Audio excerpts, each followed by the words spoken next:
লা ইলাহা ইল্লাল্লাহ ওয়াহদাহু লা শারীকা লাহু লাহুল মুলকু ওয়া হুয়া আলা কুল্লি শাইইন কাদির। আল্লাহ আপনি সমস্ত ক্ষমতার অধিকারী। আল্লাহ আমার কি কি লাগবে সব তো আপনি জানেন। সুবহানাল্লাহ। আশ্চর্য কথা, আমাদের এক দোস্ত আছে হাফেজ বেলাল, ওই শরীফের বন্ধু, তারা একসাথে পড়ছে। না মানে বেলাল মানে একটু উপরে ছিল। হাফেজ বেলাল হ্যার মাদ্রাসা আমরা গেছি, তো হ্যাঁ আমি কইতেছি মাদ্রাসা কিছু লাগবো নি কোন চাই, হ্যাঁ তো মাদ্রাসা কিছু লাগলে এটা আমি আল্লাহর হতো কই না। সুবহানাল্লাহ। মাদ্রাসার কিছু লাগলে এটা আমি আল্লাহর হতো কই না।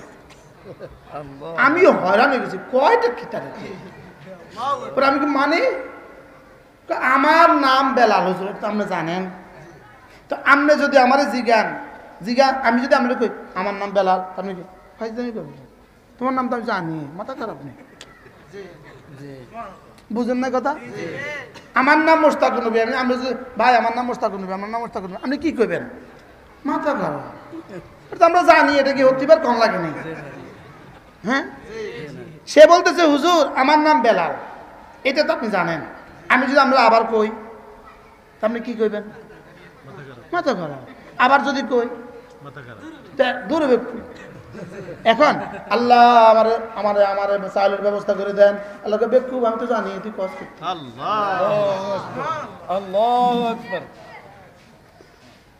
আল্লাহ আমার মাদ্রাসা সাদের ব্যবস্থা করে দেন, এটা তো আমি জানি তুই কষ্ট করতে। তুই তোর কাজ কর, আমি আমার কাজ করি। এবার আমার ওই হাদিস মনে হয়ে গেল, মান আরাদাহু যিকরি আন মাসআলাতি আতাইতুহু আফদালা মা উতিয়াস সাইলিন। জিকির যাকে দোয়া করতে দেয় না, দোয়া করতে টাইম পায় না, জিকিরের জন্য দোয়া করতে পারে না, জিকির করনেওয়ালাকে আমি দোয়া করে করে দোয়া করনেওয়ালাকে যা দিব তার চেয়ে কোটি গুণে বেহতরিনটা জিকির করনেওয়ালাকে দিয়ে দিব। সুবহানাল্লাহ সুবহানাল্লাহ। কি কইলোটা কি রে? কি ভাই একজনে বলতেছে আল্লাহ গাড়ি দেন গাড়ি দেন গাড়ি দেন গাড়ি দেন গাড়ি দেন বাড়ি দেন বিবি দেন। একজন এইভাবে কইতেছে কইতেছে কইতেছে, আরেকজনে কয় আমি এত কইতে পারতাম না, আমি লা ইলাহা ইল্লাল্লাহ লা ইলাহা ইল্লাল্লাহ লা ইলাহা ইল্লাল্লাহ। রব্বুল আলামিন ওই দোয়া করনেওয়ালার বেলায় বলবে তারে দিলেও দিলাম না দিলেও নাই, এই জিকির করনেওয়ালাকে বলবে তারে অবশ্যই সব দিলাম। সুবহানাল্লাহ সুবহানাল্লাহ। কি বলছি? আল্লাহ। হ্যাঁ, আরেকজনে বুদ্ধি করে কয় আমি আমি কোনো জিকির করতাম না, আমি আরো ভালোটা করব। সে বসে বসে পড়তেছে বিসমিল্লাহির রহমানির রহিম আলহামদুলিল্লাহি রাব্বিল আলামিন। সে শুধু সূরা ফাতিহা পড়ে, শুধু সূরা ফাতিহা পড়ে, শুধু সূরা ফাতিহা পড়ে। এবার রব বলেন যা জিকির করনেওয়ালারে যা দিলাম তোমারে তার চেয়েও বেশি দিলাম। সুবহানাল্লাহ সুবহানাল্লাহ। বুঝাইতে পারতেছি? হ্যাঁ বুঝাইতে পারতেছি? আল্লাহ তৌফিক দান করে। আল্লাহর নবী বলেন কোন মানুষ যদি 100 বার পড়ে সুবহানাল্লাহ, কতবার? 100 বার পড়ে সুবহানাল্লাহ, আল্লাহর নবী বলেন একটা হাদিস 100টা হজের সওয়াব। কি বিশ্বাস হয়? বিশ্বাস হয়েছে? কত হজের সওয়াব? 100। আরেক হাদিস হলো 100টা গোলাম আজাদের সওয়াব। সুবহানাল্লাহ। কি আল্লাহ আল্লাহ। অথচ দেখেন গোলাম আজাদ করা, ফালাকতা আমাল আকাবা ওয়ামা আদরাকা মাল আকাবা ফাক্কু রাকাবা ফাক্কু রাকাবা। বলেন ফাক্কু রাকাবা। আল্লাহ তাআলা বলেন হায় মানুষ তুই যদি নিরাপত্তার ঘাটের ভিতরে ঢুকে যেতি। সুবহানাল্লাহ সুবহানাল্লাহ। নিরাপত্তার কি আকাবা কাকে বলে? আকাবা কাকে বলে? আকাবা হলো বাংলাদেশের ক্যান্টনমেন্ট।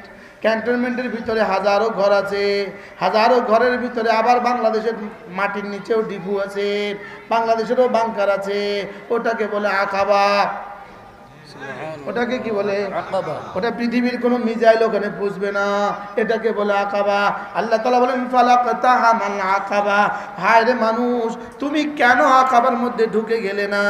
আমি বললাম আকাবা আবার কি? ওমা আদরাকা মাল আকাবা। আকাবা আবার কি? রব্বুল আলামিন বলেন ফাক্কু আকাবা, গোলাম আজাদ করে দেওয়া। সুবহানাল্লাহ। এরপরে কি পড়ো? আও ইতআমু ফি ইয়াউমিন যী মাসগাবা। অভাবের দিনে কোনো ইতআমুন, অভাবের দিনে কোনো মানুষকে খানা খাওয়ানো। সুবহানাল্লাহ। অভাবের দিনে কোনো মানুষকে, আও ইতআমু ফি ইয়াউমিন যী মাসগাবা। তারপরে কি? ইয়াতীমান যা মাকরাবা। তোমার নিকটতম যদি কোনো এতিম থাকে, তোমার ভাইটা মারা গেছে, ভাইয়ের ছেলে আছে, ভাইয়ের মেয়ে আছে, বোনটা মারা গেছে, বোনের ছেলে মেয়েরা আছে, ফুফা মারা গেছে, ফুফাতো ভাই বোনরা আছে, খালা মারা গেছে, খালার ছেলে মেয়েরা আছে। সুবহানাল্লাহ বলে। এরকম সমাজে আছে না? নাই? আছে। এটা হলো নিরাপত্তার ঘাঁটি। সুবহানাল্লাহ। আযাব থেকে বাঁচার ঘাঁটি, আযাব থেকে বাঁচার ঘাঁটি। সেনাবাহিনীর বাংকার যেমন আযাব থেকে বাঁচার ঘাঁটি। সুবহানাল্লাহ কয় না? ফালাকতাহামাল আকাবা ওমা আদরাকা মাল আকাবা ফাক্কু রাকাবা, গোলাম আজাদ করে দেওয়া। আও ইতআমুন ফি ইয়াউমিন যী মাসগাবা। অভাবের দিনে কোনো দরিদ্রকে খানা খাওয়ানো। ইয়াতীমান যা মাকরাবা। নিকটতম আত্মীয় স্বজনের, নিকটতম এতিমকে খানা খাওয়ানো। আর কি? আও মিসকিনান যা মাতরাবা। ধুলায় ধূসরিত ওই দরিদ্র মানুষটা, হত দরিদ্র মানুষটা, তাকে অন্নদান করা। আল্লাহ তাআলা বলেন এগুলো যদি করতে পারো, এগুলো হলো আকাবার ভিতরে ঢুকে যাওয়া। সুবহানাল্লাহ, সুবহানাল্লাহ। আর শুনছেন জীবনে? না, আমি তো জীবন আর কই না। আল্লাহু সুবহানাল্লাহ, সুবহানাল্লাহ। উপর থেকে নাজিল হইতেছে। ফালাকতাহামাল আকাবা। আযাব থেকে বাঁচার জন্য ঘাটির মধ্যে ঢুকে যাও, আযাব থেকে বাঁচার জন্য বুহের মধ্যে ঢুকে যাও, আযাব থেকে বাঁচার জন্য ক্যান্টনমেন্টের হেফাজতে ঢুকে যাও। হেফাজতের এটা কি করলে আযাব থেকে বেঁচে যাবা? ফাক্কু রাকাবা, 3 গোলাম আজাদ করে দিবা। এখন তো গোলাম আজাদ করার সুযোগ নাই। অন্যায় ভাবে যদি কেউ জেলে যায়, তাকে যদি আপনি উদ্ধার করার চেষ্টা করেন, আপনি এর নেকি পেয়ে যাবেন। সুবহানাল্লাহ, সুবহানাল্লাহ। কি বলছি? অন্যায়ভাবে জেলে গেলে এটাকে আল্লাহ তাআলা বলেন ওয়ায়ুতঈমুনাত তাআমা আলা হুব্বিহি মিসকিনাও ওয়া ইয়াতীমাও ওয়া আসীরা। আল্লাহর ভালোবাসা, এরা মিসকিনকে খানা খাওয়ায়। আল্লাহর ভালোবাসা। আমার মন চায় কি জানেন? আমার কি মন চায় জানেন? প্রতিদিন আমি আমার বাসার নিচে খানা রেডি করি, আর যত সাইল আসবে সবাই ভাত খাওয়া দিই। আমার এখন একটা মনে চাইছে কি রে কয়, এটা কয় কি?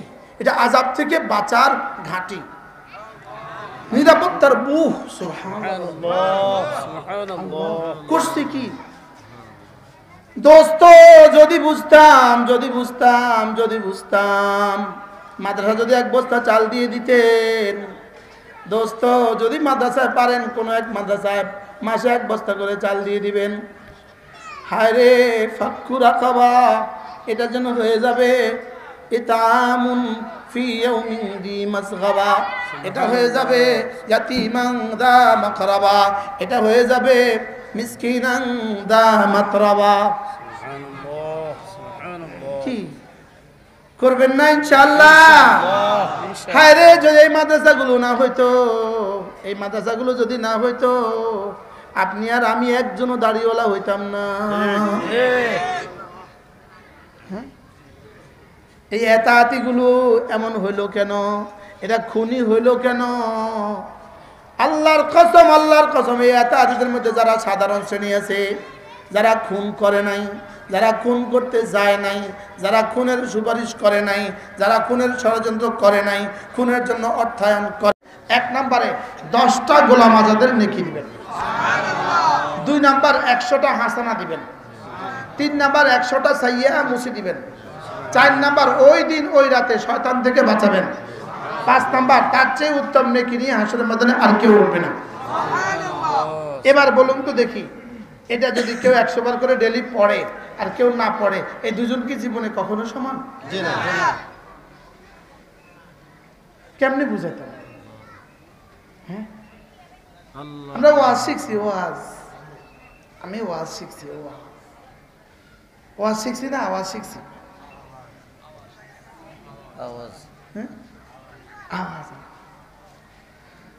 লা ইলাহা ইল্লাল্লাহ ওয়াহদাহু লা শারীকা লাহু লাহুল মুলকু ওয়া লাহুল হামদু ওয়া হুয়া আলা কুল্লি শাইইন কাদির। আজকে একটু আগে আসর নামাজ পড়তে এক মসজিদে নামছিলাম। ওই মসজিদের ওযুখানার মধ্যে পোস্টার লাগানো আছে, তাফসীরুল কোরআন মাহফিল, সুন্দর মতো বক্তাদের প্রত্যেকের নামের সাথে বক্তার ছবি লাগানো আছে। বলেন শেষ পর্যন্ত কি এভাবেই ধ্বংস হইলাম আমরা? ছবি তোলা, নিষ্প্রয়োজনে ছবি তোলা হারাম, নিষ্প্রয়োজনে ছবি ঝুলানো হারাম। সেখানে তুমি তাফসীরুল কোরআন মাহফিলের ছবি, ওয়াজ ও দোয়ার মাহফিলে বক্তার ছবি লাগাইছ, এটা কোন সংস্কৃতি শুরু হলো? হ্যাঁ হ্যাঁ বলেন, এই ছবি এই পোস্টারে লাগানো, বলেন হারাম হারাম হারাম, বলেন কি বলছি, বলেন বলেন ওয়াজের পোস্টারে ছবি লাগানো, বলেন হারাম হারাম হারাম, কি বলছি বলেন? এবার বলুন তো দেখি, এটা দিক কোন ইসলাম হবে? এটা কোন শরীয়ত? এটা কোন তরিকত? প্রয়োজনে ছবি উঠানো জায়েজ। হযরত হাফিজি রাহমাহুল্লাহু তাআলা, তাকে বলছিল হজের জন্য ছবি তুলতে হবে, হযরত হাফিজি বলছে ছবি তুললে যে হজ করতে হবে, হজ আমি করব না। শেষ পর্যন্ত ছবি ছাড়া হাফিজি হজে গেছে। সুবহানাল্লাহ বলেন। এবার হাফিজি যখন এয়ারপোর্টে পৌঁছে, ঢাকা এয়ারপোর্টে বিমান রাস্তা জ্যামের কারণে দেরি হয়ে গেছিল। বিমান কোনোদিন দেরি করে না, বিমান দেরি করতেছে, দেরি হয়ে গেছে। বিমানে ঘোষণা হয়েছে মোহাম্মদুল্লাহ যাত্রী, মোহাম্মদুল্লাহ দেরি হচ্ছে, এলান করছে। হইতে হইতে এলান হয়ে গেল এটা হাফিজির বিমান, হাফিজি, এটার নাম হাফিজি।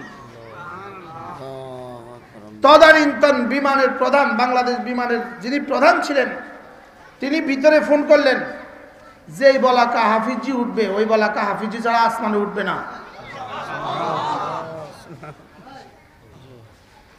বাংলাদেশ বিমানের নাম কি?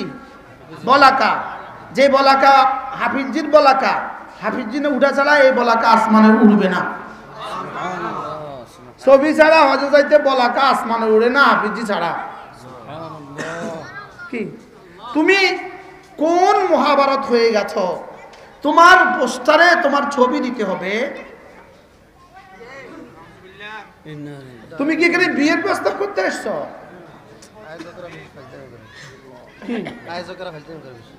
এরকম যারা আয়োজক, আপনারা ওয়াজ মাহফিল না করলেও ইসলামের কোনো ক্ষতি হবে না। মনে থাকে কোনই কথা? ওয়াজের গেট লাগাইছেন বক্তার ছবি দিয়া। এটা কোন কোন কোন বা ইসলামিয়ার দুষ্টমি শুরু করছেন? এটা কোন দুষ্টমি? এটা কোন তামাশা ইসলাম নিয়া? বলেন ইসলাম নিয়ে তামাশা? বাস্তব না বাস্তব? ইসলাম নিয়ে কি বলেন? তামাশা। আল্লাহ আমাদের মারুফ, ইসলাম নিয়ে তামাশা। আমি আজকে দেখলাম, আমার একজন দেখাচ্ছে, দেখেন দেখেন দেখেন, এবং 2-3টা পোস্টার দেখছি আমি। ইসলাম কি রঙ্গমঞ্চ? ইসলাম কি নাটক? হ্যাঁ, লা ইলাহা ইল্লাল্লাহ ওয়াহদাহু লা শারীকা লাহু লাহুল মুলকু ওয়া লাহুল হামদু ওয়া হুয়া আলা কুল্লি শাইইন কাদির। পড়ব তো? কয়বার? ডেইলি কতবার? 5 নামাজে 10 বার, 10 বার 5 নামাজে 50 বার। এরপরে প্রতিদিন কমপক্ষে 100 বার। তাই এই মসজিদে যারা আমার মহব্বত করেন তারা নিয়ত করেন ইনশাআল্লাহ, ইনশাআল্লাহ, আল্লাহ তৌফিক দাও। আমি একবার এটার ফজিলতের উপরে শায়েখ সুদাইসির একটা বয়ান শুনছি, মানে আধা ঘন্টা এটার ফজিলত বয়ান করছে।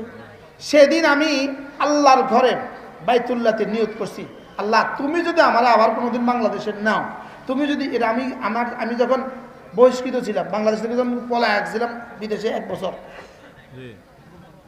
তখন তো আমি বলছি আল্লাহ যদি কোনোদিন বাংলাদেশে আমার নাও, আমি যদি কোনোদিন বাংলাদেশে আবার ওয়াজ করার সুযোগ পাই, আমি প্রত্যেক দিন উম্মতকে কালেমাটা শোনাবো। কিন্তু মাঝে মাঝে আবার ভুলি যাই কি লা ইলাহা ইল্লাল্লাহ ওয়াহদাহু লা শারীকা লা। আল্লাহ আপনি ছাড়া কোনো মাবুদ নাই, আপনি একা, আপনার কোনো শরীক নাই। বাদশাহী শুধুই তোমার, প্রশংসা শুধুই তোমার, ক্ষমতা শুধুই তোমার। কি বলছি? আল্লাহ আপনি ছাড়া কোনো মাবুদ নাই, আপনি ছাড়া কোনো মাবুদ নাই। বলেন না, আপনি একা, আপনার কোনো শরীক নেই, আপনি আমাকে একাই বানিয়েছেন, আপনি আমাকে একাই পালেন, আপনি আমাকে একাই বানিয়েছেন। আমার নিঃশ্বাস দেওয়ার বেলা আপনি একা, আমার অক্সিজেনের বেলায় আপনি একা, আমার ফুসফুসের বেলায় আপনি একা, আমার রক্তের বেলায় আপনি একা, আমার কিডনির বেলায় আপনি একা।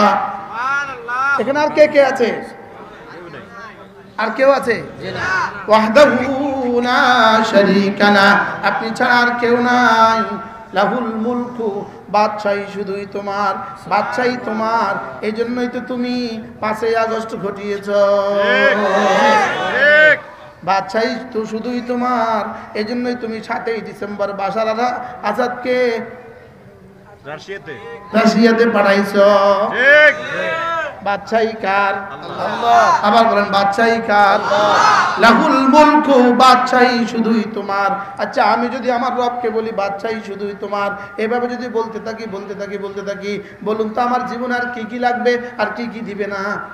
সব দিবে, সব দিবে। হ্যাঁ সবই দিবে না?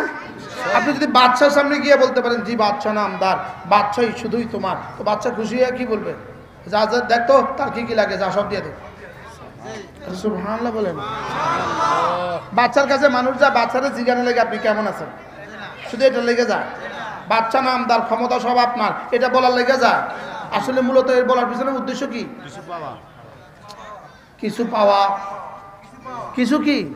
আমি যখন বললাম লাহুল মুলকু, বাদশাহী শুধুই তোমার, রব যেন বলেন তুই না বললেও আমি বাদশাহ, তুই বললেও আমি বাদশাহ, তোর কি কি লাগবে তা কর। কি বলেন? লাহুল মুলকু ওয়া লাহুল হামদু ওয়া হুয়া আলা কুল্লি শাইইন কাদির।